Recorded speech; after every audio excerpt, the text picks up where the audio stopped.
Hi there, folks. Welcome to Product Tank London, wherever you join us from. Thank you very much for taking the time. We've got a great session today with a whole bunch of fantastic speakers. Can't wait for you to get to hear what they've got to say. Before we do that, just a little bit more about us and Product Tank and who we are and what we do. So we started off above a pub in London. And we now are one of the biggest product communities in the world, with product tanks in over 200 different locations. There are lots of different ways that you can get involved in that community. If you'd like to speak at a product tank, do get in touch. If you'd like to host a product tank, or if you'd like to write for Mind the Product, then just drop us an email, get in touch on Twitter, however you'd like to. You can also have a look at mindtheproduct.com/join if you'd like to look at Mind the Product memberships and all the benefits that that entails. So the session today is about addressing dysfunctions in product management. If you'd like to get involved, if you'd like to ask us a question, then please do. We've got Slido up and running. Go to slido.com. Look at using 96270. We'll keep that ticker on the bottom of the screen for the whole session. We'll have our speakers answer questions at the end of all their talks. We'd love to get a bit of engagement going, so please do drop your thoughts or your questions in on Slido. So the session today has been pulled together by the fantastic Mark Abraham. He's going to look after you and introduce our speakers for the rest of the session. So Mark, over to you. Thank you so much. James. Yeah, I'm really looking forward to the three amazing speakers that we'll have tonight, and I will be introducing them all individually. But we're going to talk about dysfunction. So I'd really encourage you, unless you're in a role in an organization where you say, well, dysfunctions, Mark, what are you talking about? Everything is running exactly as it should. Never any frustrations in my role as a product person. Then I still think you'll find this a really useful session, but I presume that 99.9% of you will have some frustration, some dysfunction, some challenge that you want to hear about, learn about, and that's exactly what tonight is going to be. We have three great speakers, like I said, in Ben, Ellen, and Ken, and we're going to talk about not just the cathartic side of, what are those frustrations, but also how can we address them and how can we get more on top of them. So let me kick off with our first speaker tonight, Ben Foster, who is the Chief Product Officer at Whoop. And Whoop is a health tracker, but other than that, he's also the founder of the product advisory practice Prodify, and he's written a book called Build What Matters. Ben is probably the first speaker that we've had the pleasure of having at Product Tank London, who was on Marty Kagan's original team at eBay. So we're talking back in the days. And after this, Ben led products and design at a wide range of companies, including GoCanvas and OPower. And today, Ben will kick us off talking about some of the key product management dysfunctions and how to fix them. So I would love to see a big virtual welcome for Ben Foster, our first speaker tonight. Over to you, Ben. Great, thanks so much. Hi, I'm Ben Foster. I'm here to talk to you about product management dysfunctions. Rather than regurgitating everything that Mark just said, thanks so much, Mark, for the intro. I'm just going to jump right in. So over 20 plus years in product management and across a dozen of different advisory roles and things, I've really seen a lot. I've seen a lot of product done well. I've seen a lot of product done not so well. And in particular, I've seen a wide variety of dysfunctions. And with enough data points, sort of started to see some patterns emerge, I would say. And so I constructed something like a periodic table of how product management can go wrong. So maybe we'll just kind of run through these really quick. The first of these, number one on the periodic table, I would call the hamster wheel. This is basically output over outcomes. Number two, the counting house, focusing on your own metrics while ignoring those of your customer. Number three, the ivory tower, asserting authority based on a PM title, but nothing more than that. Number four, the science lab, academic tinkering, optimizing, but unlikely to actually yield much of a result. Now I'm going to skip over five really quick because we'll cover that a little bit later and just kind of move on to number six, which I call the business school. This is kind of like analysis paralysis through endless modeling exercises. I'll skip over seven and go to number eight, which is the bridge to nowhere. I always think of this as when engineering gets a little bit too much control sometimes and ends up building the ideal architecture for a future that never actually comes. I'll skip over 9 and go to number 10, the throne room. And I like to call it the throne room because this is basically decisions being made with the rationale behind all those decisions effectively being, I'm your boss, do what I say. Now I reserved number 5, number 7, and number 9 because they're kind of like my personal favorites. And I thought maybe we'll do a little bit of a deeper dive into each of those. So moving on, number 5, this is the feature factory. We've probably all seen this. We've all probably been, part of this. But this is basically where you think if the product just had that one additional feature, everything would change. But of course, it never actually does, right? So you ship the next feature and you ship the next feature. And in the meantime, you're basically overcomplicating the product. So it becomes harder and harder to build upon down the road. And in addition to that, you make it more challenging for new customers to get up and running, which can be a real problem as well and actually interfere with your ability to, to continue to win new business. So I can kind of summarize this issue that I've seen through an encounter that I had when I joined a B2B SaaS company called GoCanvas to lead their product team. And when I joined, there was already a roadmap in place. It was kind of like a hodgepodge of various features, and I couldn't really figure out what was there. And so I just kind of asked the really simple question, why is what's on the roadmap on the roadmap? And the answer that I got back was, well, these are the things that customers have been asking for the longest. So that's why we put them there. And I was just kind of like curious. So I kind of asked, further questions on this. Okay, well, how long have they been asking for some of these things? And I was amazed by the result. In some of these cases, they were like, yeah, well, we've been in business for 10 years and this feature has been asked for 8 years. And I'm like, wait, you have a single customer who's been asking for the same feature for 8 consecutive years. They keep renewing their contract with us anyway. Wait, like what's the business impact if we actually deliver this? Clearly, they're still happy with the product as it is today.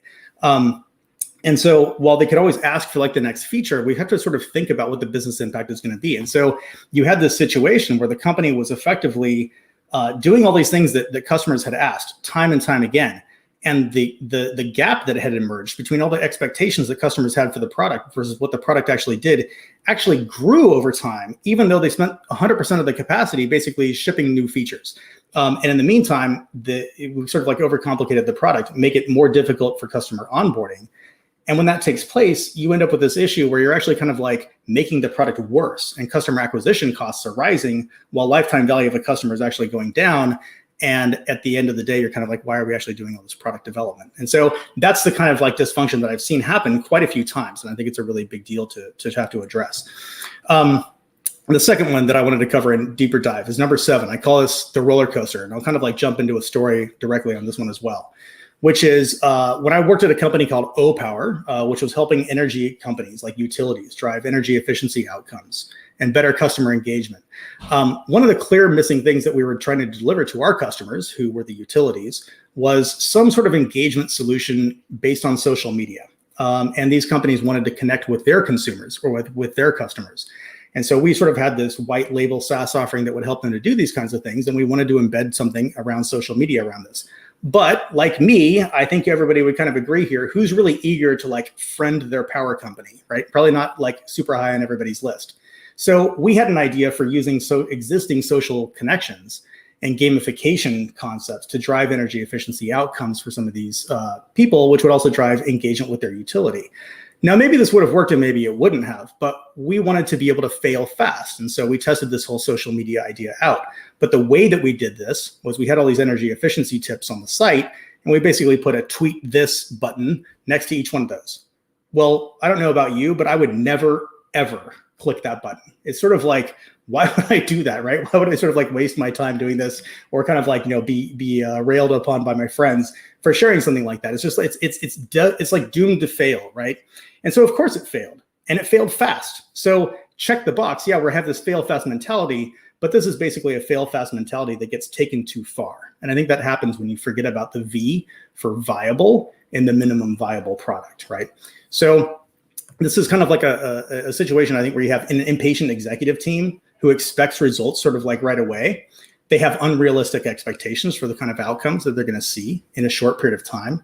And it ends up yielding like a lot of false negatives. And I think that these can be really expensive for a company, because if you have a false positive, then the issue is you may invest more capacity than you need to go pursue some sort of a business outcome. But when you get a false negative, you actually don't continue to make the investment, and maybe one of your competitors does, and you actually lose an excessive amount of upside that's potentially there when you're doing the right kind of product development and work. And so I call this one the roller coaster, because to me, it's kind of like all these fast-paced twists and turns, but you end up at the end of the day exactly where you started. You have a little bit of exhilaration, but a whole lot of nausea. So anyway, that's for me kind of like the roller coaster. The third one that I wanted to spend a little bit more time into is what I call the negotiating table. Now, I've never met a product manager yet who's ever had more engineering capacity than they knew what to do with. So there are always more stakeholder demands than you can possibly deliver against. If you spend 100% of your effort attempting to make stakeholders happy, here's the thing, you're still going to fail, right? And your customers at the end of the day are the ultimate losers when this takes place. So the negotiating table is everyone sort of like battling over the roadmap. This is like the product manager trying to minimize frustration. And I don't know, I've sort of like been there myself, where like, if I'm honest with myself, the reason I'm making the decisions that I'm making is so that I get yelled at the least by like marketing or engineering or the CEO. And that's not really a great way of making decisions about what goes into the product roadmap. So earlier in my career, when I struggled through most of these dysfunctions myself, I thought that I was just doing things wrong. I thought if I just prioritized this one stakeholder request over that one, maybe we'd have hit a higher target. If we just launched this one additional feature instead of the others, maybe it would make all the difference. And it took me a while to realize this, but here's the undeniable truth. All 10 of these dysfunctions are no-win scenarios. They're just not challenging circumstances, though, where you need to make consistently good decisions and you'll ultimately succeed. These are truly no-win scenarios. These are situations where you will lose no matter what moves you end up making as a product manager. Now let that reality sink in for a second, right? It's kind of like this yikes moment. Does that mean that we should all just kind of like throw up our hands in the air and give up on product management? Well, I actually did that for a year earlier in my own career. And during that time of what I might call like a personal crisis, I sought out the wisdom of many other people. And there are some amazing people out there dispensing wisdom on social media. I looked back as well, all the way to like ancient philosophers, historical figures, the truly inspirational leaders of our time. And as I was sort of like pondering this issue of these no-win scenarios, there's this one leader who stood head and shoulders above the rest with his wisdom. I want to present that person to you here. Captain James T. Kirk. And he said, I don't believe in a no-win scenario. Now, just to set the record straight, I'm not a Trekkie by any stretch, but apparently in Star Trek lore, there's some simulated test that all the Starfleet captains or whatever take, and this is a test that can't be beat, all right? No matter what decisions you make, the captain and crew always die in a tragically fiery explosion. So Kirk here decides that, this is not going to work for him, right? And so what he does is he reprograms the test so that it becomes beatable. And I kind of like really love this story. This is like how we as product managers, in many ways, I really think need to think about this challenge. So how do we reprogram the conditions, the environment in which we're working so that we can be successful rather than just trying to do our best despite the dysfunctions that have taken hold? So it's not good enough to just do our best in a dysfunctional situation. We've got to prevent these things from taking place, right? We need to ask ourselves, why do these dysfunctions occur? And for that, I'm going to turn to yet another philosopher, not just James T. Kirk here, but maybe somebody a little bit less well-respected, but bear with me on this one. There's this guy, old dead guy, who once said, nature abhors a vacuum. Now, I'm going to take the liberty of paraphrasing a little bit what he meant by this. And what I think he really was trying to say was, naturally, if there's an empty space, eventually it's going to get filled with a bunch of crap. And that's effectively what he was really trying to say. Now, maybe you're wondering, this is all really interesting, Ben, but like, how does this actually apply back to product? But maybe some of the other folks who are listening in are maybe putting two and two together here. And the way that I sort of see it is this, which is all those dysfunctions that we went through earlier. They all have distinct properties, unique signatures, et cetera. But they're all just different symptoms of the same underlying issue, which is a void where product strategy is actually needed, right? So Marty Kagan actually talks about this in his recent book, Empowered, which I've just got right back here.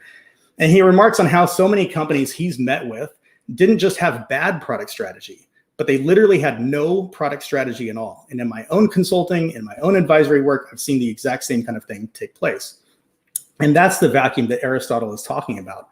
So how do we have time to work on product strategy, though, when we're so busy, playing defense, keeping stakeholders at bay, shipping the next feature, failing faster and faster and faster? Well, I'll offer one last sort of philosopher that, on this. I'll promise that this is the last one. All right, so here we go. George Washington once said, offensive operations oftentimes are the surest, if not the only, in some cases, means of defense. And I just realized as I'm presenting this is actually a terrible quote for me to use, because as an American presenting at Product Tank London, you probably don't want to quote George Washington. Number two is utterly incoherent. And so I felt like the boxer, Jack Dempsey, said it much more succinctly, much better. The best defense is a good offense. And after multiple decades of product management and in leadership roles, this is my number one lesson. If there's only one thing that I can impart on product managers, and sometimes I get asked this question, hey, what's the one thing that I could do if I wanted to, follow in various other folks' footsteps in terms of, building my career as a product leader, as a product manager? And this is my number one thing. If you proactively set the direction for your product, then you don't have to play defense anymore. Okay, so let me pull all this together for you. I've kind of like gone through a lot of different ideas, and I kind of want to make it all make sense collectively. You cannot fight back against the product dysfunctions directly, right? So take this negotiating table one that we talked about earlier. You can't shove 10 pounds of stuff into a 5-pound bag. It doesn't work. Even more, you can't shove 100 pounds of stuff into a 5-pound bag. And often that's what's actually being asked of the product manager to go get done. We can't just solve that problem, and we're not going to win by trying to shove 6 pounds of stuff into a 5-pound bag. Right? We got to think differently. We've got to rewrite the program, change the rules of engagement. And if you develop a product strategy that's strong enough, and if you get everyone to buy in enough, then it turns out that there's no room left for that void to exist and for those dysfunctions to take hold. So suddenly you know what to work on instead of just shipping the next random feature. Suddenly you know which investments you need to stay committed to in the long term, or where you need to persevere instead of pivot. Suddenly, stakeholders no longer want to derail your roadmap with unnecessary and burdensome product requests because they understand the importance of what you're already working on, and they want to help you stay committed to that. So how do you create a winning product strategy? And maybe even a question before that is, what even is a product strategy? Now, for a lot of people, product strategy is this nebulous, elusive concept. It's actually not that difficult if you start in the right place, though. And I wrote Build What Matters to eliminate these dysfunctions by playing offense, crafting and communicating a strong product strategy, and then putting those strategies into practice. So in my book, my co-author Rajesh and I developed a framework for this that we call vision-led product management. And it's actually quite simple. But there are two precursors to nailing your product strategy. The first of those is what we call a customer outcome pyramid. And the second of those is what we call a customer journey vision. So I'm just going to cover these very quickly, and we're going to spend a little bit more of the time on strategy and kind of give you the insights as to how you go about developing one of these so that you're in a position to then play offense and not let some of these dysfunctions take hold. So the first part, this customer outcome pyramid. I built this as an example for like a fake SaaS company that's serving business customers. The whole idea for this is that you start by breaking down your customer success metrics, kind of like a pyramid. So you can look at maybe what we're trying to deliver for our customers is for them to have high ROI. And they're going to look at that as a combination of the benefits and the costs. And if you break down the benefits, you look at things like revenue growth, you look at things like cost reduction. And if you break those down, you end up with further metrics still. But the whole idea of this is that you can kind of like establish this pyramid that helps to illustrate for the rest of your business internally how your customers think about success in using your product. Now, the key here is that you look at success not from your vantage point, but from your customer's vantage point. So how do you know what these success metrics actually are? Well, that's basically customer discovery in a nutshell, is trying to figure out what that looks like as you learn more and more about your target market. Now, once you've established that, the second part of this is this customer journey vision. This is the second major part of the vision-led product management framework. So you first sort of say, here's what customers actually care about. These are the things that we're trying to solve for them. The next part is to say, what's a strong product vision that we could create that would allow me to believe that we can 10x that customer outcome for them, that we can make something that's truly transformative for them. So the vision has to be rooted in the customer as well, not your company. And I can't tell you the number of times in a lot of the advisory work that I've done that I've heard a vision like this, we're going to disrupt the industry with AI, blah, blah, blah, or our vision is to be a $1 billion business. Okay, those are not visions. Think of your own success as the byproduct of delivering a meaningful, better solution to your customers. All right, I'm going to repeat that one more time. I think of your own success as the byproduct of delivering a meaningful, better solution for your customers, right? That's what product management at the end of the day is all about. You make your own business success by making your customers successful. And that's really the root of what a product vision really needs to be about. So when expressing that product vision, you can elaborate on all the critical stages of a customer journey that would need to be crafted to enable the 10x outcome that you're actually looking for them. And that sort of like vision needs to be broad enough, but it doesn't have to be super complicated or super extremely detailed, because I think that kind of takes you away from agile principles and agile practices, which is still a very great way of getting product development completed and product management done. So in this case, I've crafted a fake customer journey vision for a company that basically delivers ready to cook meals. And the whole idea of this is that you kind of walk through the entire journey. What triggers them to decide that they need a new solution for this? How do they discover that your solution exists? What's going to make them evaluate it? What are the key criteria they're going to think about when they decide whether to buy your product? While they're trying it, what are the kinds of like considerations they're going to have? What are the reasons that maybe this product won't work for them? You can think about how you drive long-term engagement and ultimately retention as well. And so this whole thing can be really, really simple, right? In this case, I've distilled the entirety of the product vision for this fake company into what's basically just a comic strip, right? And this is one of the methodologies that we share in Build What Matters for a way of communicating a product vision. There are several others as well, but I'm going to move on. Once you have a customer outcome pyramid and you have a product vision for where you're headed, those are the kind of like precursors that now allow you to finally get into product strategy. And this is really the key nugget that helps to prevent these dysfunctions from taking hold. So at this point, you understand what the customer outcomes are, and you have a vision for what you want to achieve that's going to make that possible. So in this case, what you can think of is that there's this point, like in a map, that's point B. And point B is where you're trying to get to. That's your product vision, right? And currently, you're at point A. So the product strategy is in effect the path that you intend to take, the series of milestones that are going to get you from where you are today at point A to where you want to be at point B. And of course, these are sort of like pit stops that you need to take along the way. Things like, a rocket ship or a gas station, a petrol station, if you will. And so these are the kinds of things that you want to like make sure you run into along the way, because they're going to help accelerate your path to get to point B. But maybe there's some really bad clip art that's sitting in your way, like a fire or a dragon. Think of these kinds of things like, and to put these into a little bit more real world terms instead of abstract terms, this is effectively how you go about developing a product strategy. Maybe there's a wall that's in the way of you reaching your customer journey vision that you sort of like envision creating for your customers. This is often the case. There's usually something that's actually prohibitively difficult to realize this customer journey vision, because if it wasn't hard, somebody else would have done it already, right? So you got to think about, what is it going to take for us to kind of clear over that wall and deliver to our customers what it is that they need to see. So maybe in this case, I need to get the rocket ship, and I need to get this, the petrol. It's going to put me, into the rocket ship, and I'm going to be able to fly over this wall, and that's how I'm going to get there. Well, to make it kind of like very real, I think you could say maybe the first thing you want to do is acquire a large data set. And out of that, if you can also build a critical mass of members, then in combination between those two, then you can sort of like build the machine learning and things like that you need to deliver some sort of AI-based algorithm that the world's never seen before. At the end of the day, it has to be for delivering value to your actual customers. This is not just about a vision being, I'm going to go create an AI-based solution, and hopefully that's going to sort of like revolutionize an industry, right? You're focused on the customer, but you're thinking about the major kind of like milestones that you as a company need to reach in order to get there.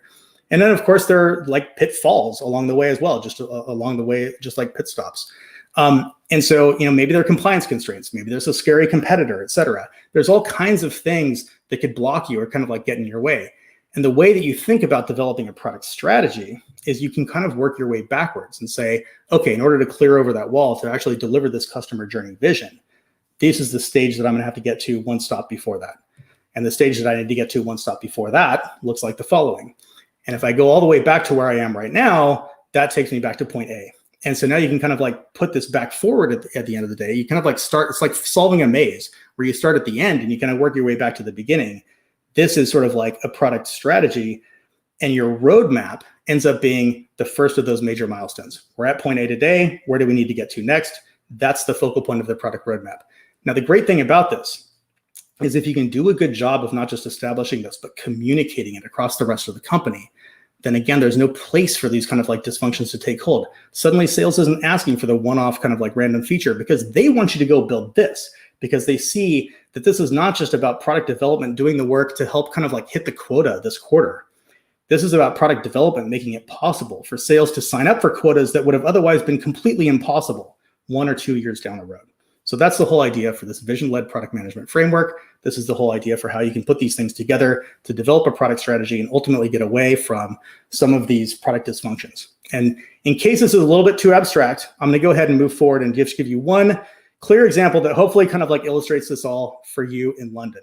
So say that I'm an obnoxious American tourist in London. I'm not wearing a mask. I don't care about anything, but I want the authentic London experience. So here I am eating fish and chips at the London Eye, of course, because that's what all Londoners do, right? And my vision, of course, is to get to the Harry Potter gift shop at King's Cross Station. But I need to avoid some things along the way. This is like my strategy, but there's certain things that I can't allow. And that's like, I don't want to get run over by a car that's clearly driving on the wrong side of the street. So how do I make this work? Well, I first need to understand what the market landscape looks like. I need to get an understanding of what's possible, the cost of making various moves, the time it will take, competitors, partners, you name it, and consider the various options for getting there. What's the weather? Do I want another pint first? Does my Oyster card have enough money left? Things like that. So, there are often many different answers for how you go about getting there. And the same kind of thing is true with a company, which is you try to develop a strategy. And there are often different kinds of paths that you can take. Some of them have different risk profiles. Some of them require more financing. Some of them may take a lot longer to get there. You see this kind of thing happen all the time. And the same kind of thing is true. I think this example is actually pretty good, right? Because you've got this sort of like market landscape. There are several different paths that Google Maps might give you for getting from one point to another. You got to choose one of them, right? But once you choose it, then you sort of like stick with it. And that's your plan. And your roadmap at the end of the day is really just something that gets spit out from your strategy, right? It's not actually that complicated. Here's the strategy. Here's the step-by-step approach that we need to have to go get there. Now, again, you might have a little bit of deviation along the way. You might sort of like realize things through agile development that you want to take a little bit of a different approach. And that's all fine. There's nothing that prevents you from doing that. But at the end of the day, this is your roadmap. And it's not really controversial, right? You have the upfront discussions about where you're actually headed, what the vision is, what the strategy is going to be, and the rest of the issues in many ways just kind of go away. So I will end there. Hopefully this is really valuable for you. Thanks for listening. I hope you come away with a new way of thinking about tackling the product management dysfunctions that are out there. I just kind of wanted to leave you with a few helpful resources at the end in case you're interested in learning more. I've got a link to Prodify, to Whoop. If you're interested in Build What Matters, you can find it on Amazon. And certainly, please try to reach out to me on LinkedIn. Just let me know that you watched this talk and that you wanted to connect, and I'll be happy to stay in touch with you. So thanks so much. Really appreciate the time. Thank you so much, Ben. Applause for me. Thank you for kicking us off and starting with the dysfunctions. That was definitely, for me at least, the cathartic part, but I'm really going underneath that and understanding how, as you say, that vision and the path to achieving that vision can really take away some of those dysfunctions. So thank you so much. Our next speaker is Ellen Gottesdiener. And Ellen Gottesdiener, I can imagine a lot of you are familiar with, because she's very well known within the global agile community with a strong focus on collaboration, around product discovery and facilitation of healthy teamwork. She's written 3 highly regarded books on the subject of product discovery and requirements. Ellen is an enterprise coach at Travelers, and she's also a founder of EBG Consulting. Ellen is focused on helping product and development communities produce valuable outcomes through product agility. And tonight, she will really talk to us about how to make product decisions with transparency and trust. So I'm curious to hear what you've got to say on that, Ellen. Over to you. Great.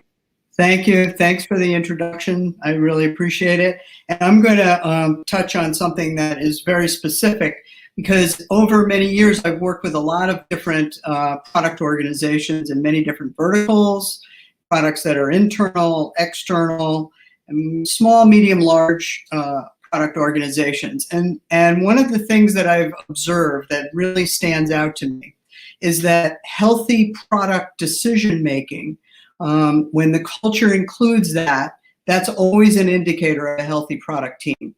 And there's 2 parts to decisions. The best decisions rely not just on the decision itself, but also on the decision-making process. And there is a lot of dysfunctions around decision-making in many organizations, and I want to highlight them as far as product management goes. And let me start with a story, a little bit of a background story of a product called Flash. And this product was being developed in an organization, financial organization that handles pensions for a specific class of professionals, close to $80 billion of net assets and $2 billion in investment income. And over a period of about 7 years, Ron, the product manager, had been developing a product that was handling funding and liquidity for asset management, and liquidity asset management. And he was continuing to build this product out for internal use, and started doing some discovery with external partners to see whether that he could evolve the product into a two-sided marketplace type of a product. And there was a lot of disconcertion and questioning going on in engineering, and people were asking, well, how is legal going to be involved in this? And what's the marketing implications? And is everybody in the trading desk on board with this? And there was a lot of questions going on. So I got involved and came on site and worked with them for a period of time. And what became really evident to me was that we first needed to clarify, what are the decisions that we have to make here? What's going on? And it turned out there were really two key decisions. One was, do we commercialize Flash? And the second was, if we do want to go that way, what hypotheses do we have that we really want to check for product market fit? And as far as the commercialization was going, there were a lot of sub-questions that were going on for that decision. Like, is this one product? Is this two products? Is it security lending, a collateral center, or both? And which customer segments, which revenue model do we choose on? What kind of deals are we going to use? And so lots and lots of questions. So the key, though, for me in working with everyone was having a very clear clarity around what is the decisions we have to make, and what are the decision rules that we're going to use, and who needs to participate. So as I talk a little bit more about this and dysfunctions around decision making, I'll flow in a little bit with what happened with the Flash product. Because, you all have you have a lot of decisions that are made in these areas. Like, for example, a strategic decision in one network IoT product team that I was working with, they were recognizing the similarities around platforms. And they needed to make a strategic decision around having a common platform for their smart cities. A tactical decision in one of those groups was, who do we focus on in our next delivery cycle? Are we going to focus on the buyer persona, or are we going to focus on the real user that's going to be responding to events that happen, like burst pipes and so forth?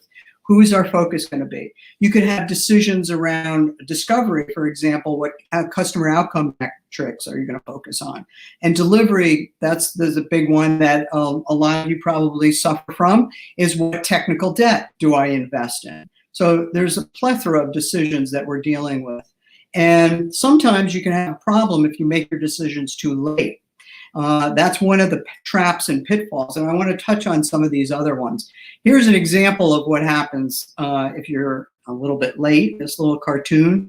All I'm saying is now is the time to invest in that technology to deflect the asteroid. So they made the decision a little bit too late. But you could also have a problem if you make your decision too soon. See, you want to have everybody rowing in the same direction. Another process-related trap is around narrow framing. Heath Brothers wrote a great book called Decisive, and they talk about that as being one of the traps. And that's where you're defining your choices way too narrowly, so you get stuck in one-way thinking. And then, of course, there's the infamous confirmation bias, where we completely ignore evidence that doesn't support our preference, or we're anchored on a particular, we're fixed on a decision or a solution. Or actually, a lot of us suffer from overconfidence, that we skip getting evidence, or we're afraid to make a decision, or we have our decisions overridden. This is another big problem. Or the hippo factor, the highest paid person's opinion. And another big one is not engaging the right product partners, in other words, stakeholders. I like to use the term product partners instead of stakeholders, and I'm talking about people from the customer, the business, and the technology realms, having them involved. Another set of dysfunctions that we have around decision making is the real bugaboo. And this one, I think we've all experienced, this hidden agenda. And in a hidden agenda, there's information out there that is unspoken. It's only known to maybe one or two people. I often refer to these as undiscussables. And this often happens in product teams that are suffering from trust issues. And that's going to be a big important theme when it comes to having healthy decision making and getting away from dysfunctional decision making. So let's just briefly look at some problems or dynamics around groups.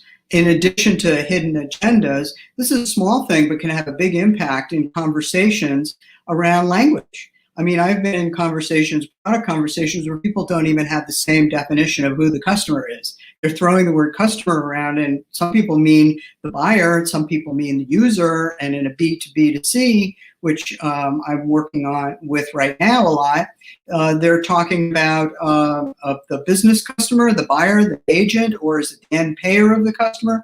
They're not always clear on that. And of course, you can have people that are overly dominant, or we don't have a good mix of people. Some of us know about groupthink or heard of that. That's where there's a pressure for oneness. You know, we all want to be as one, so we suppress our individual critique so that the group will prevail. And then sort of another type of dynamic is group shift. I don't know if you've heard of that, but that's basically when people start taking on the extreme. So somebody that may be very conservative in their point of view become extremely risk averse and blocked. Or somebody that's very assertive or aggressive all of a sudden becomes very, open-ended and risk assured. It's okay to take on risks. Another thing that I see, and I'm curious to know whether you experience this, but I see a lot of overuse of the word consensus, or the assumption that we have consensus when we're making product decisions. I really like this definition of consensus. Let me be quiet, let you read this definition.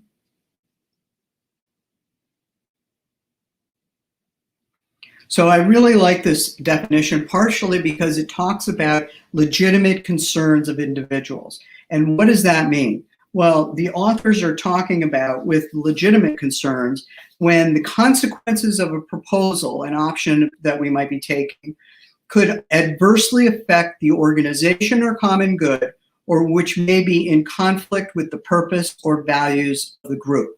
And I'm quoting there from Saint and Lawson.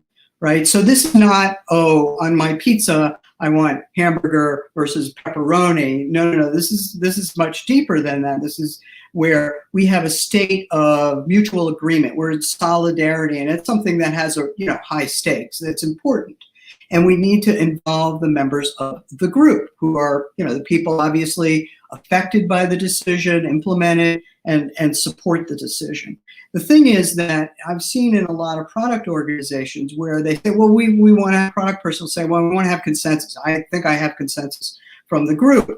But they don't really, because the culture may say we have consensus, but they may only tap into a few people and then go ahead and make the decision. In other cultures I've seen where there's a lot of compromise.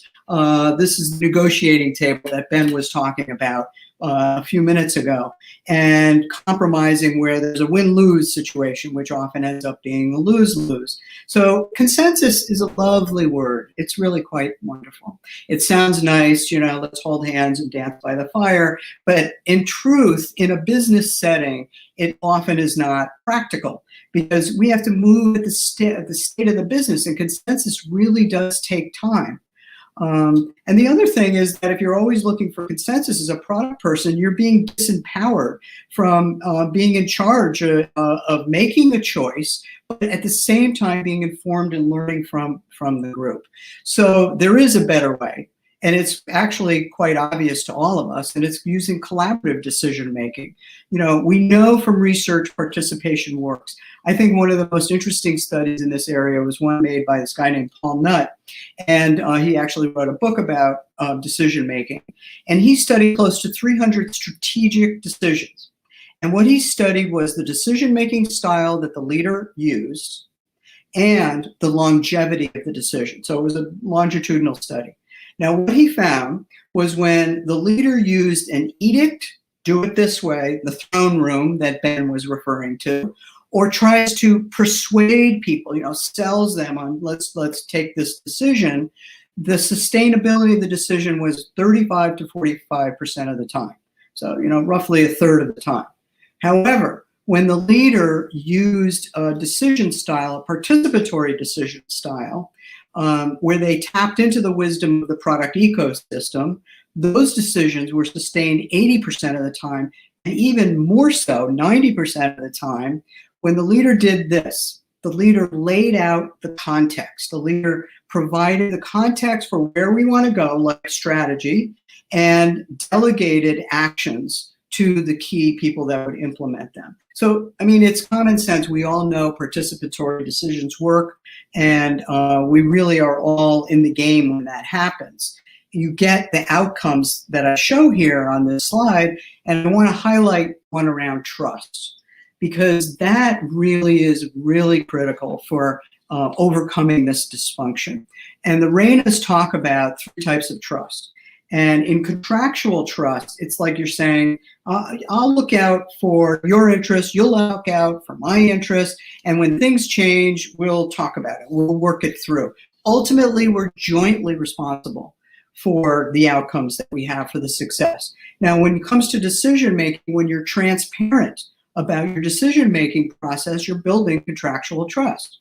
Now let's take communication trust. That's basically walking the talk, right? Speaking the truth, admitting your mistakes, having frequent and ongoing communication, and a decision-making process that allows people to openly share their perspectives. That's going to build communication trust. And competency trust is when we respect each other's ability to get the job done, right? So we're promoting our mutual learning and development. And again, when we use participatory decision-making, we are demonstrating that we are respecting each other's expertise. So what I've found with this is something called a pattern called Decide How to Decide. And I first wrote about this 20 years ago, inspired by the work of Sam Kainer and Ingrid Benz. And it's really very, very simple, really simple. A group needs to reach closure on a topic, and we need to know when and if a decision is made. But the context is often we aren't clear about what is the decision rule and how are we going to go about making that decision? How do we know we're done? We talk about things, we say, well, we're going to take this strategy, we're going to use the platform, we're not going to use the platform, this is the next hypothesis, but it's never clear that we've actually reached closure on something. So a key is to have that decision rule. So what is a decision rule? A decision rule is simply a mechanism for reaching closure, right? It tells the group that this is how we'll know when we're done making a decision. So let me just fly around this wheel for a moment. And if you look at 1 o'clock at delegation, that's kind of like, well, the leader is saying, okay, you make the decision. So the executive VP of product says to a PM, you decide, delegates the decision-making authority.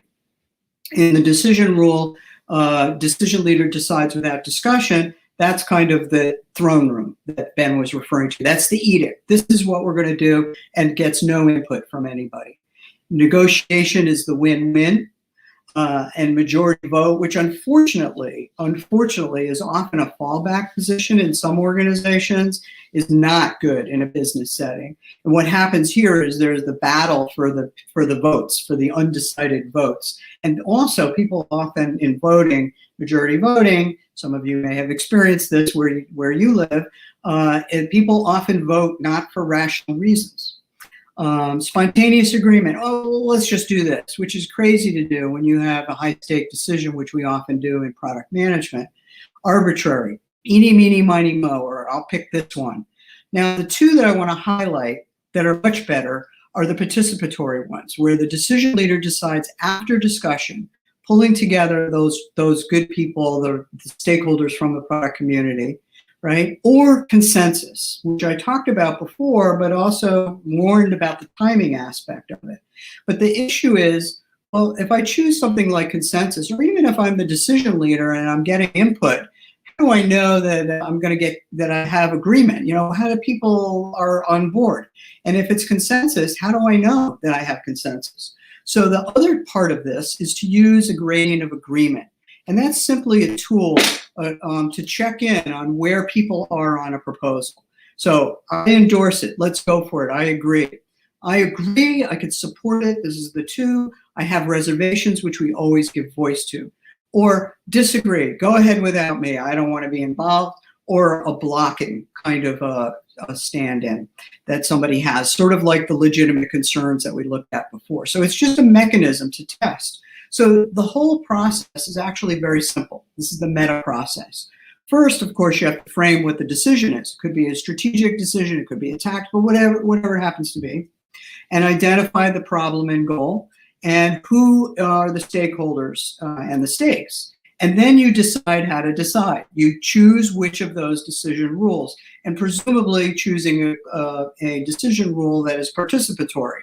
And then you clarify, okay, here's what I propose, that we use this decision rule on our strategy. PM decides after discussion, and we'll use this gradient of agreement. And you actually practice that first. You sort of do a meta of the process. Then you are looking for alternatives, and that may happen over a period of time, and we're generating opportunities to expand, you contract. Here's when you're evaluating, here's where you pull in your prioritization techniques. You know, maybe you're using cost and delay, or using a weighted criteria matrix, but you're not making the decision. Those are just informing the decision. Then you make the decision, right? After you do that other work, you close the discussion. Okay, we've done. Let's look at the alternatives. Let's take a proposal on how we're going to move forward. Or I, as the PM, propose we do this moving forward. If your decision rule is person in charge decides after discussion. And then we use the gradient of agreement and simply apply the rule. So if you're using one of those 2 participatory rules, let's say you are using consensus. What you're looking for is everyone in that 1 and 2 zone of agreement. That's what one group that I work with called that the zone of agreement. If you're working with the decision leader decides after discussion, as we were with Ron and the Flash product, he could make the decision right now after we had pulled together people from a diverse set of communities looking at this question of whether we should commercialize the product or not. Right? So that empowers the decision leader to move forward or not, or to pause and to ask more questions. Now, I've actually had a situation where there was no decision leader, so you may have to figure out who the decision leader is first, but that should be clear. And when you think about that, by the way, you always want to think about it as high as possible, but as low as necessary in terms of who the decision leader is. So that's really the process. At a meta level, but of course we always want to retrospect and analyze the decision and the decision process and check in on how that worked. So that's what we did with the Flash product. And it was actually a little more complex because once they figured out what the product that potentially could be commercialized was, and what the hypotheses were going to be, Rob actually didn't have authority to make the millions of dollars of investment moving forward and all the other risks that were involved. So we actually ended up having another level of decision making. Once he figured that out, then he went to an executive committee. And that executive committee I also worked with to clarify, well, what is your decision rule going to be? And they went through this same process so they could finally make a decision about what to do with Flash in terms of commercializing it. So my challenge to you is think about what your decision is. And one of the things like at Travelers that I worked on recently was helping a product team improve their product management practices. And we would start with a hypothesis for improvement. And then I built learn and apply modules for the product team that would work on the product improvement. So what is the hypothesis going to be? Do we have to go to the head of product, or would it be the product manager that would make that decision? And in sharing this with them, the head of product said, okay, let's let this be the PM, who used the rule, the leader decides after discussion, and that helped him then move forward after getting input from the rest of the team, because he decided after discussion about a hypothesis on which problem area to focus on. One of the exercises we did with the customer was working on a journey map, and they ended up pivoting what they were doing previously to focus on those pain points. So think about what your tough decision might be and what the decision rule is and who needs to participate in that decision. And as you start to use the practice, and it's really very simple, it happens in a matter of seconds. Once you start using it, it really is very efficient. I would suggest thinking about playing the delegation game. Your Napolo came up with this, and I found this very helpful. And in looking at the levels of authority you see here from 1 to 7, from I'm going to tell them, like the throne room, I'm going to sell them, I'm going to consult, which is decision leader decides after discussion, or consensus, which we talked about. There could be different levels of delegation. And what you might do is lay out all the decisions that you have and think about where you could start to move decisions that might be in your space, like decision leader decides after discussion, over into delegation. For example, one that you would think about is a tactical decision about what to pull from the backlog next for the next delivery cycle, whether you're using Scrum or Kanban. What are we going to build next? If the team has good domain knowledge and really understands the product context and strategy, they should be able to do that. So have a discussion with your team about, all right, maybe now I'm holding the decision with your input, but I'd like to move it over to delegation and work with the team on making that happen. So I hope this was helpful to think about moving off of some of the dysfunctions around product decision making, because we really want to make them collaboratively. We want to build the trust and decide how to decide and identify clearly the rules and be transparent, because that's going to really tap into the wisdom of the ecosystem so we can build better products and have better teams. Thanks for your time this evening, this afternoon, and here's some other resources that you can check out later. Appreciations. Thank you so much, Ellen. I'm going to give you a quick applause as well, because that was great. And I like how, similar to what Ben did in his talk, obviously, not only look at the dysfunctions, but look at what underpins it and how you can use decision-making and improve decision-making to move away from some of those dysfunctions. So thank you so much for that. And I'm sure there'll be lots of good questions on that. And having said that, I would encourage people to drop questions on Slido, because Ellen, Ben, and soon Ken as well will be back after Ken has finished his presentation, and we'll go through your questions. I'll be keeping an eye on those, making sure we can include as many of them as possible in the Q&A. But first, Ken, you should be, especially if you've been going to Product Tank London for a while, you should be familiar with Ken Chin, who is a highly experienced product leader who's graced both the Product Tank stage in London as well as the Mind the Product stage. Previously, Ken has built up his extensive product experience at companies like eBay, BCG, Seek Asia, and he's currently working as a product director at Farfetch. And his talk today, Ken will use his experience as a product leader to share some of his kind of thoughts and tips on how we can best work with product leaders, especially if the product leaders that we're working with don't necessarily have a background in product management. So without further ado, over to you, Ken. Great. Thanks very much, Mark. It's a pleasure to be here and back working with the Product Tank team.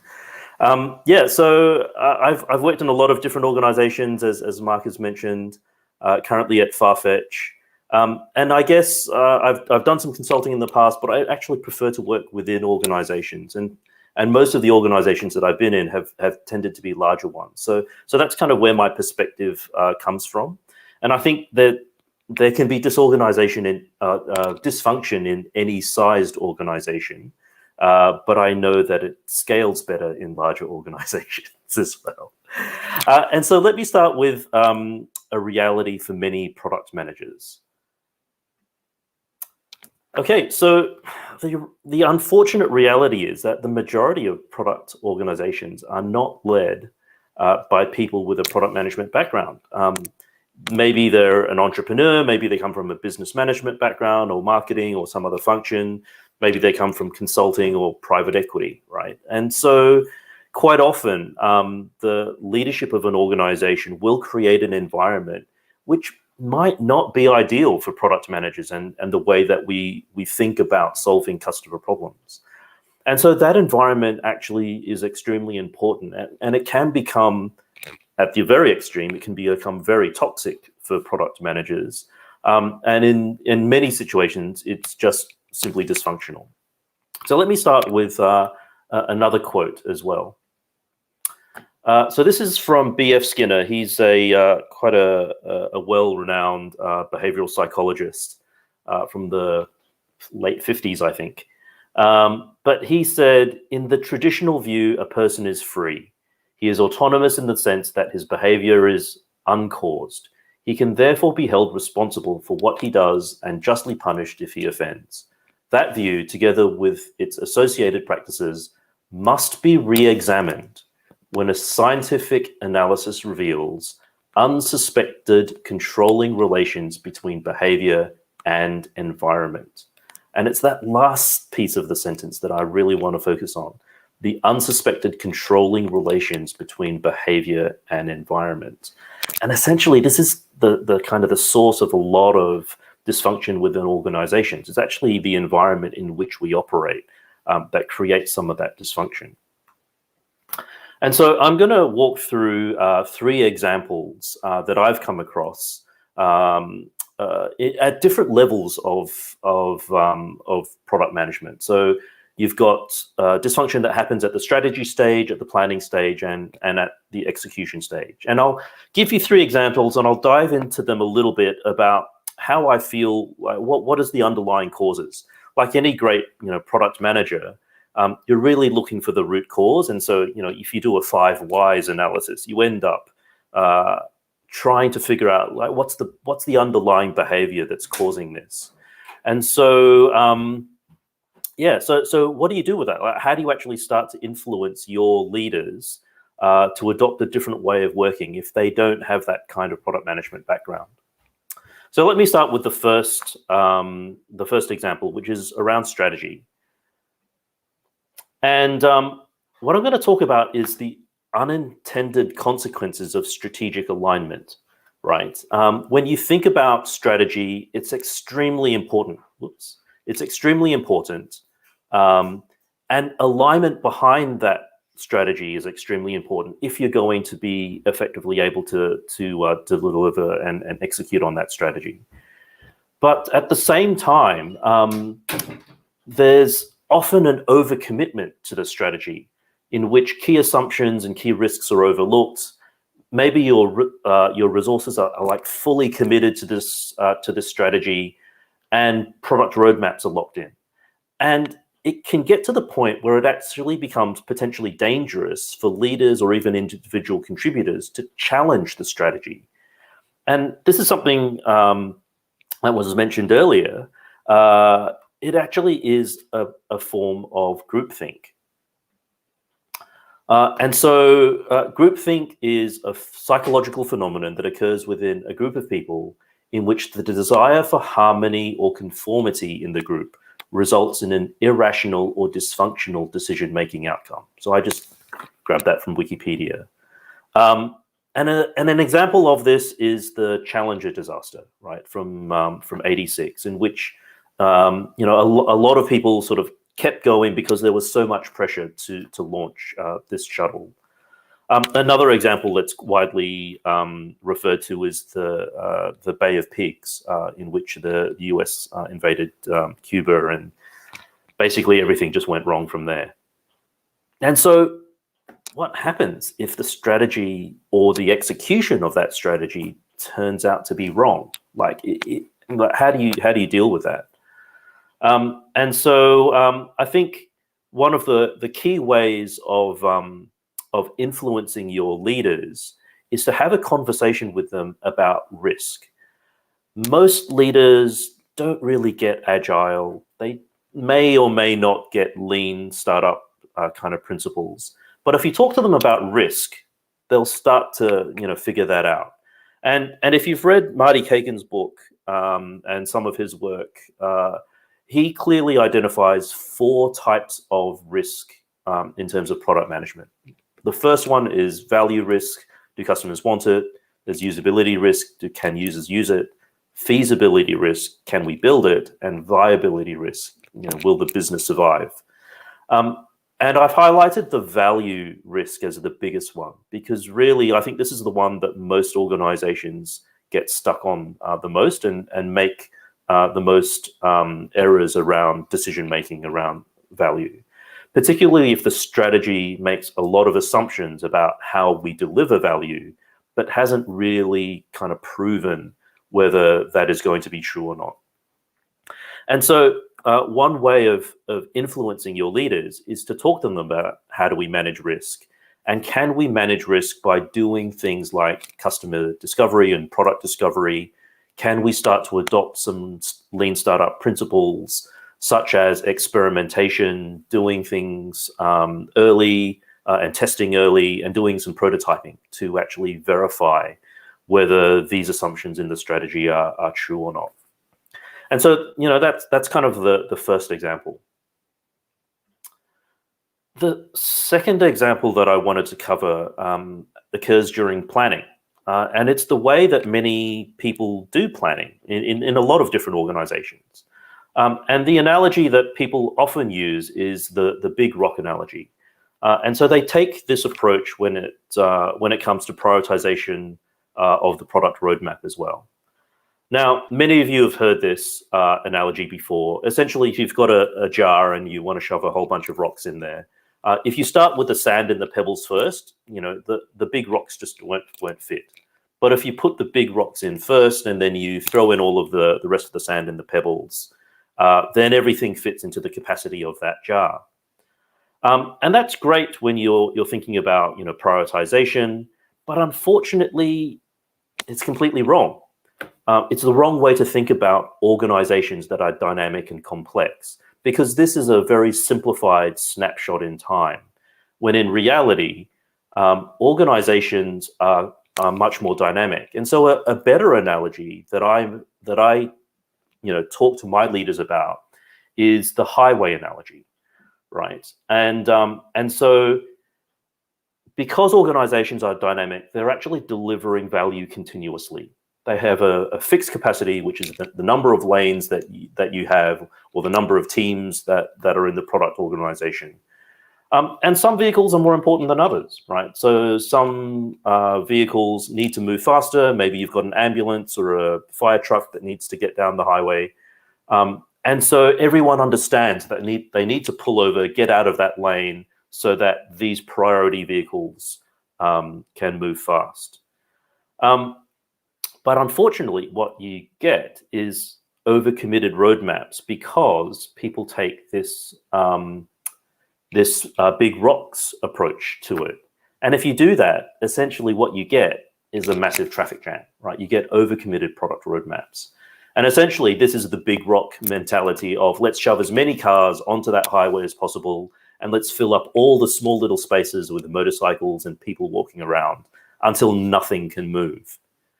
And so I think using the highway analogy instead of the big rock analogy is one way of influencing your leaders to think in a slightly different way about how do we plan work through the product organization. And what you're trying to do is you're trying to optimize for flow. You're trying to optimize for the continuous delivery of value. And so on a highway, everyone understands that the fewer cars you have, the faster the traffic can move, and actually the greater the delivery of value and the flow of cars along that highway. And so the space between the cars actually has value. It's not like you're trying to shove more and more cars onto the highway until you get a massive traffic jam or gridlock. So the space between the cars has value. And the way that you can think about this in terms of your product roadmaps and your prioritization is actually to do a forced rank prioritization, like many leaders will say, okay, we've done a whole lot of prioritization. Here's our list of 20 things that we're going to deliver. And unfortunately, that just doesn't work. That's just the approach of shoving more cars onto the highway. By force ranking prioritization and actually having an organizational width limit, you can sort of steadily send cars down the highway at a steady rate of flow, so that you can actually have that traffic moving at an optimal rate.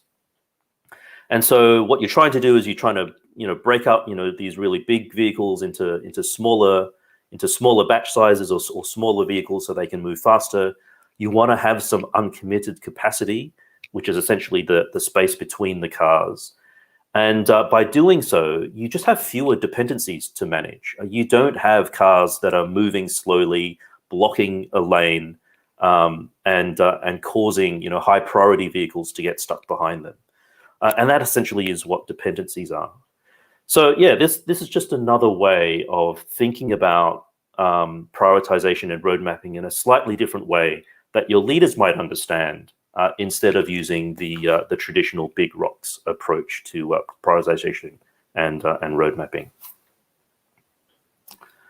All right, the final example that I wanted to give to you is more around execution, and we've actually touched on this a little bit already. If you're thinking about your product roadmap, it's very easy to think about and focus on just getting things done. There's many organizations where get stuff done is kind of one of their values. And so when you're thinking about that, it's very easy to think about the activities that you do, delivering code, delivering software. You might even measure them in some ways in order to measure progress. And so, my analogy here is around dieting and losing weight, right? So you might be doing lots of exercise and you're measuring, how far you're running. Maybe you're measuring your waist as well, to see if there's any weight loss. You're measuring your weight overall. But the important thing to understand is, like, why are we doing this? Is it actually to lose weight, or is the underlying reason and the objective that we're doing this is actually to achieve some kind of health outcome, or to have a better quality of life because of improving your mobility or your health as you get older? And so understanding those objectives is actually much more important than understanding how much you're making progress on the activities. And I learned this in my previous job at Seek Asia. I had a great partner in my CTO. And it was the first time that I had actually officially used OKRs in an organization and introduced them.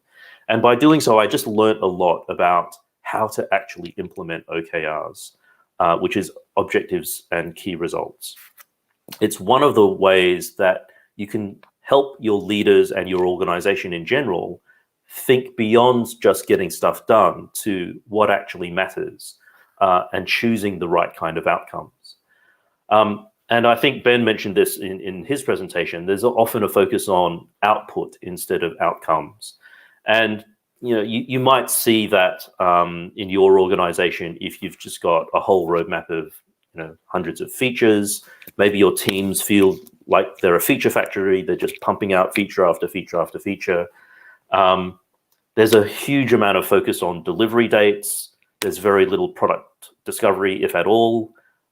Quite often, there's no analysis of the results. You're just pumping stuff out, and that's your measure of success, rather than looking at the results that they're delivering. And quite often, this also comes with no iteration of solutions. As soon as you're done with one feature, you have to move on to the next one and then the next one. And so there's no opportunity to go back and iterate on a feature to actually ensure that it's delivering the results that you intended. And so if you're using OKRs correctly, you can overcome some of these sort of challenges. But it's not as easy as it seems. OKRs I found actually to be quite difficult to implement. And I wouldn't take it lightly. Implementing OKRs takes a lot of effort. It takes a lot of alignment in terms of ways of working. And it takes a lot of education and practice. You won't get it right the first time. In fact, I think it took me as well as the broader organization at Seek, like several quarters of setting OKRs before we got good at them. And so some of the things that I learned from that was that when you're thinking about objectives, think about a descriptive end state, right? So how would you actually describe the end state in words? It should not really be measures of activities or metrics. So, delivering a piece of software or a feature by a certain date is not the objective. Getting the benefit to your customer or your customers adopting it and delivering value from it is really the objective. And so your objectives ideally should be customer focused. Sometimes it won't be. If you're a platform team, for example, you might have slightly different objectives. And sometimes it is okay to have sort of a few activities in there if they're sort of process goals. So maybe you're getting to a certain state of in terms of improving the way that you deliver software. I don't know, maybe it's test automation goals or whatever it might be. But objectives and goals are very, very different. And so when you're using OKRs, ensure that your objectives are clear and used correctly. And then it's the key results that are really there to measure progress. So these can be metrics. They can be ways of measuring the outcomes. But it's also important to balance those outcomes with some health metrics as well. Because what we've found is that the behavior of people and teams might be, actually, they'll make a trade-off between two different metrics. Maybe they're making a trade-off between the quality of traffic and conversion rate, for example. And so it's important to ensure that you have a set of health metrics that shouldn't go down. It's not important if they go up, but at least they shouldn't go down or stay within some sort of tolerance while you focus on the things that really matter. And so, so that's been my experience with implementing OKRs. Hopefully you guys are starting to use them as well in your organizations. But in many organizations that I've worked with in the past, OKRs are talked about, they're sort of used, but in my opinion, they're not used correctly. And so maybe doing a reboot of how to use OKRs and educating yourself around how they're actually used effectively, and then having those conversations with your leadership team might be a way of removing some of the dysfunction that we see in our organizations. So really, that was it. That was the three sort of key examples that I wanted to share with you. Now, I'm not a psychologist by any means. I'm just a product management practitioner, although a lot of my one-on-ones do feel a lot like therapy. But it's really interesting for me to just understand what drives dysfunction within an organization. And often that's the behavior of the people, and that's often driven by things like fear or uncertainty, and or a lack of trust between different teams and functions. And so it's really important to sort of dig deeper into understanding why, and to try and address some of those root causes. Great, so that's it from me. Thank you very much for listening. Just a quick thing from Farfetch. We are hiring. We've got lots of roles in our Portugal development center.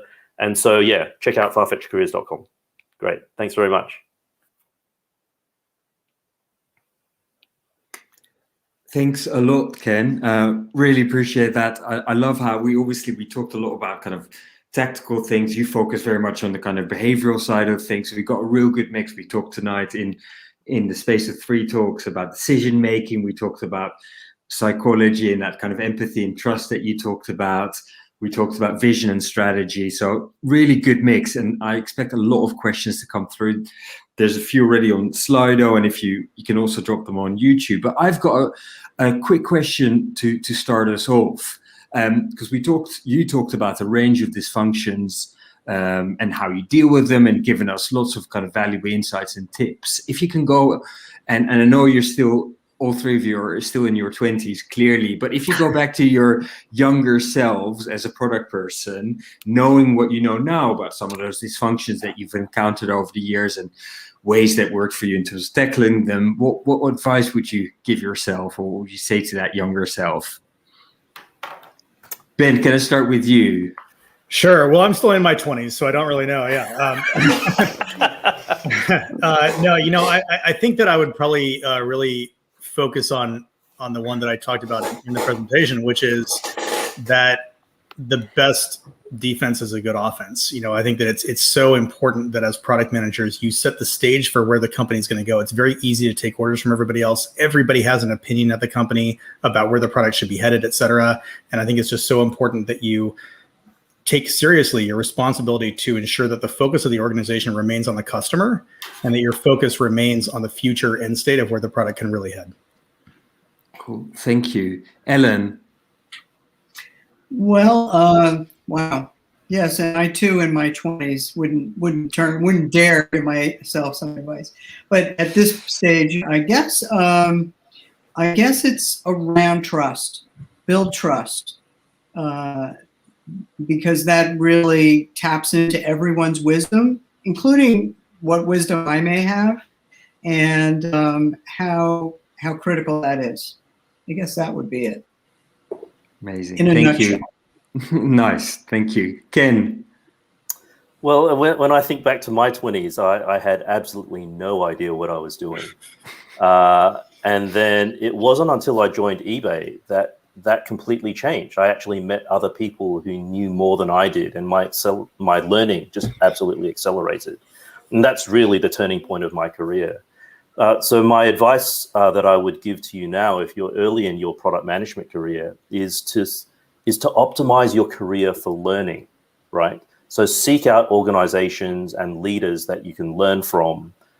Seek out what looks good, what doesn't look good. Like, try and build up that playbook of product management and product leadership, so that when you do develop in your career and move into more senior roles, you've got a bit of a playbook to actually understand how to do things well. Awesome, thank you. And the next question that we've got is coming from Gabrielle, and I think it's for Ben, because she says, what, if any, dysfunctions do you see that are unique to the world of DHT, which I presume is digital health tracking? Could be wrong, but DHT product management, and how do you approach those dysfunctions specific to that space? Sure.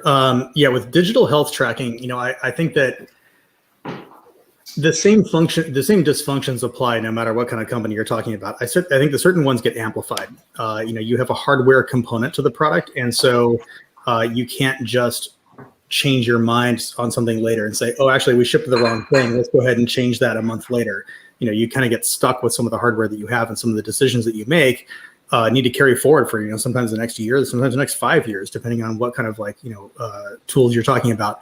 The thing that I think is more common within digital health tracking is it's actually even in the name, which is there's an emphasis, a focus on the device itself. That it's the tracker, right? It's almost like more of a strategic mistake that I think that they make by thinking about how do we sell more devices. And the reality is, really to Ken's point in his last presentation here was just, it's not about the device. Like, the device is a means to an end. What's the actual objective that a customer has by wearing one of those devices? And I think that when they kind of look at their strategy, they look at their pricing, et cetera, that it kind of focuses the attention on the wrong thing rather than thinking about how people are actually going to use that to better their lives. Excellent. Thank you for that. And we've also got a question from the Rhetoric Doctor. That's a great name, and that's for all of you. Because to what degree do you think the landscape of VC, which I think is venture capital firms, has affected the dysfunctions in all sizes and shapes of startups today? Because he says ultimately the VC sets the overarching environment, and he mentions Clubhouse as an example and their valuation. So yeah, it'd be great to hear about the role of the VC in terms of maybe creating some dysfunctions that we might not have even covered tonight.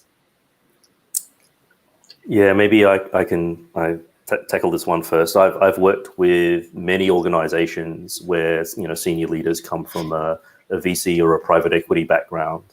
I think VC is a little bit different. They do tend to understand the startup environment and the way that the startup teams work, and a bit more about product management. My history has been that I've had more trouble with people from a private equity background, where they're just buying a business, pumping it up, making the metrics look good, and then selling it off again, right? And I think that can be that can create an environment in which a lot of dysfunction happens.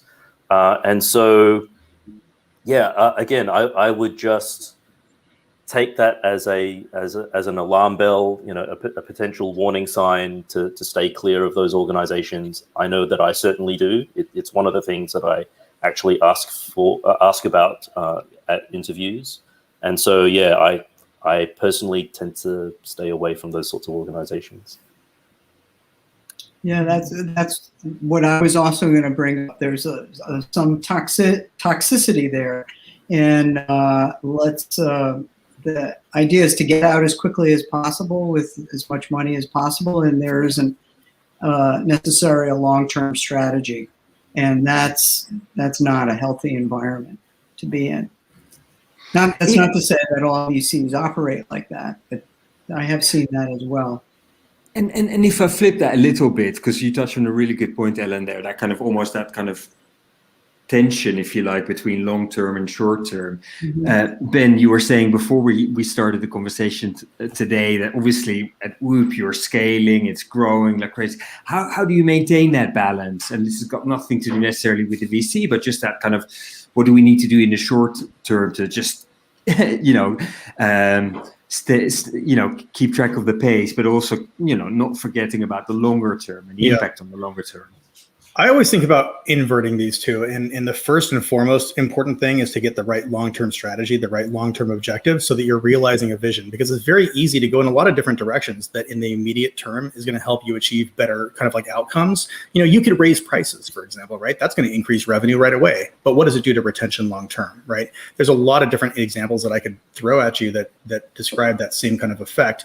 And I think that what you're looking for with a VC partnership or anything like that is somebody who's actually committed to the long term, and they will measure your progress along the way. And I think that's a perfectly fine and reasonable approach towards this, is to make sure that you're actually on track towards hitting that. So you have to establish what those milestones are, et cetera. But it's really important that you don't just focus myopically on just the sort of like metrics along the way, because there's a lot of ways of getting those that actually preclude you from getting to your long-term vision. And so, I think that really critical element is making sure that you've got the right partners in the first place, where there was that buy-in around that strategy. So I think a lot of like really good pitch decks for companies should include the product vision, and you kind of like force the conversation to go there, because you don't want to find a VC who's just sort of like all in it for the money in the short term, because they're going to take you in and pivot the company in a direction that you don't necessarily yourself want to go. Gotcha. Thank you. And maybe just building on that, weaving in a question from Jeremy, and this question is for you, Ken, because you talked about OKRs, objectives, key results. And the question is, could you please go into examples of the kind of health metrics that you use? So I presume that Jeremy wants to talk about, the kind of ongoing kind of hygiene of the product or the platform. Have you got examples in that respect?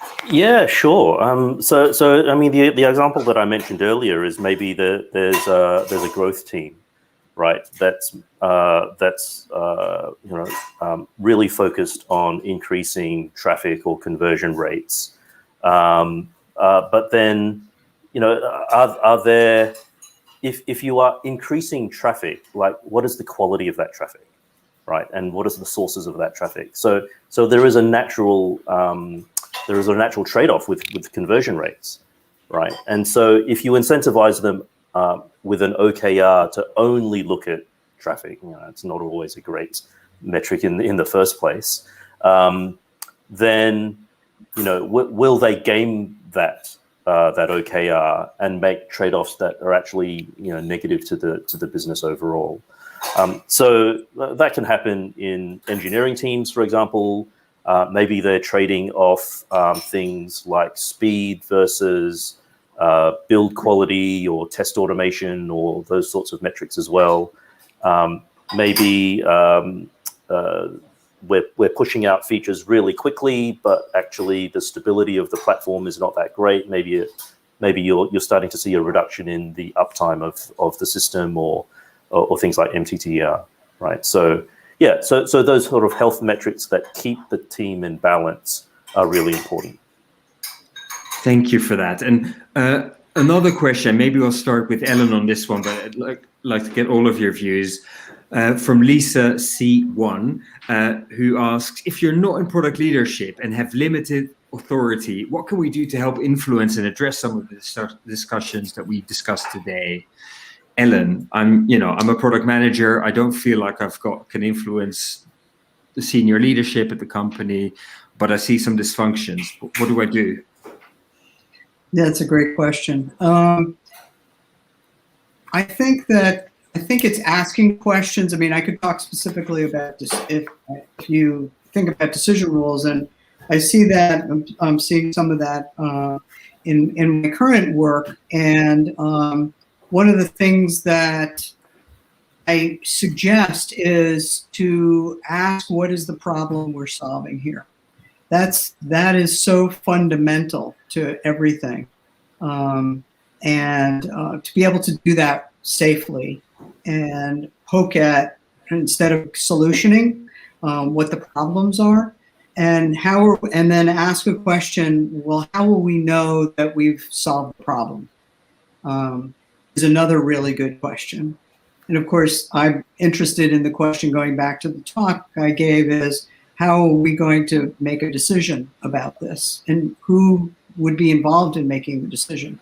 And poking a little bit at that, and with genuine curiosity, why those folks? Who else might be have an interest in this? I think that those would be really good questions to ask. And can you give me some examples of similar problems or solutions that you've used before? So I think approaching everything with curiosity and asking those kind of questions are helpful. Thank you. And Ben, from your perspective, your advice to someone who feels that they might not have the authority or be the best position to influence.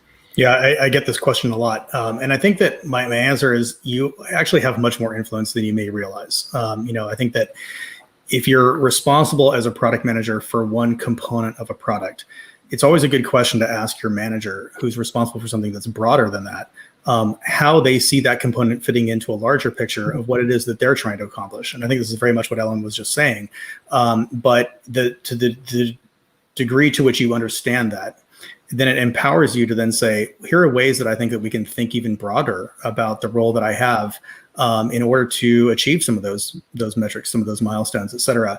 And I've never really seen a situation where somebody is really upset or anything like that somebody lower in the organization comes to them with a proposal for some really interesting ideas for where they can go.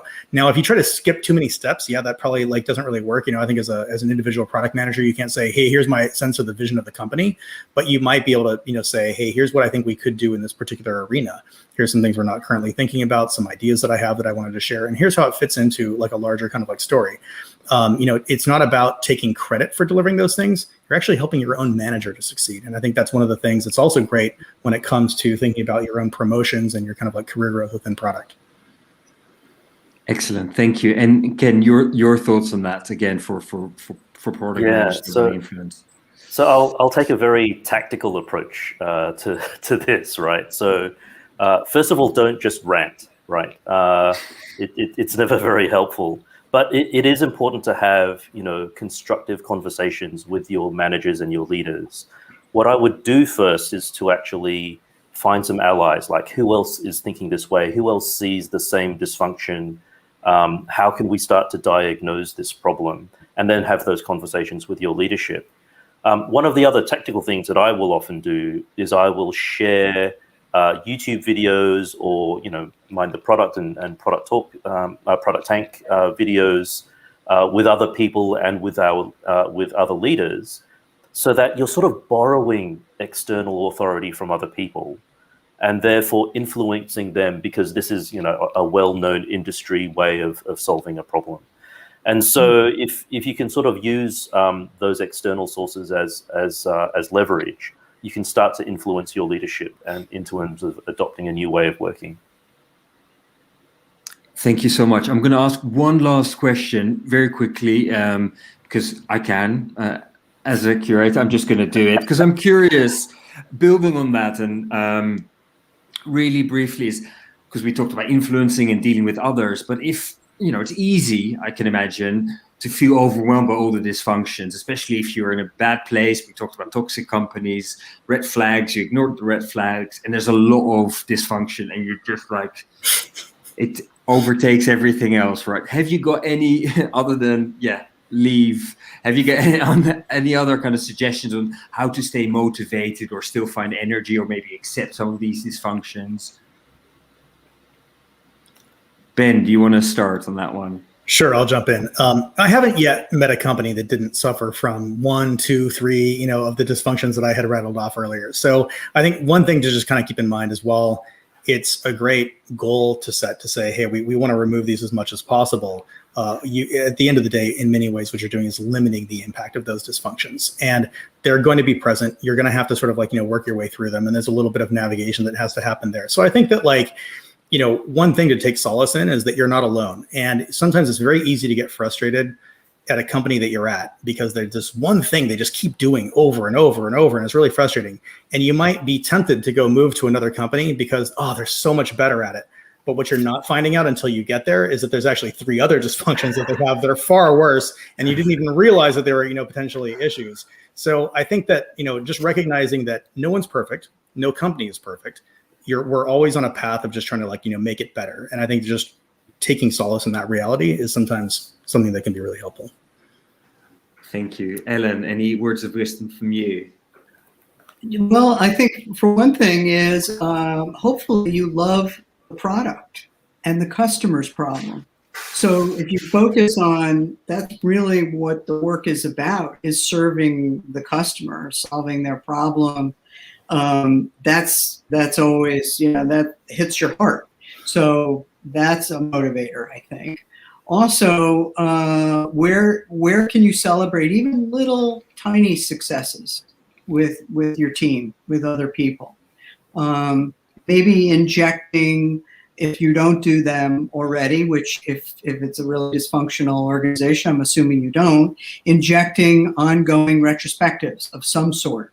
Retrospecting the product, retrospecting delivery in some shorter time period, where you can have a good conversation, an open conversation, hopefully, find people that you can have that with, and celebrate the things that are working, and tell stories about the things that are working, and sort of do a little, if you will, appreciative inquiry, and dig into when it does work.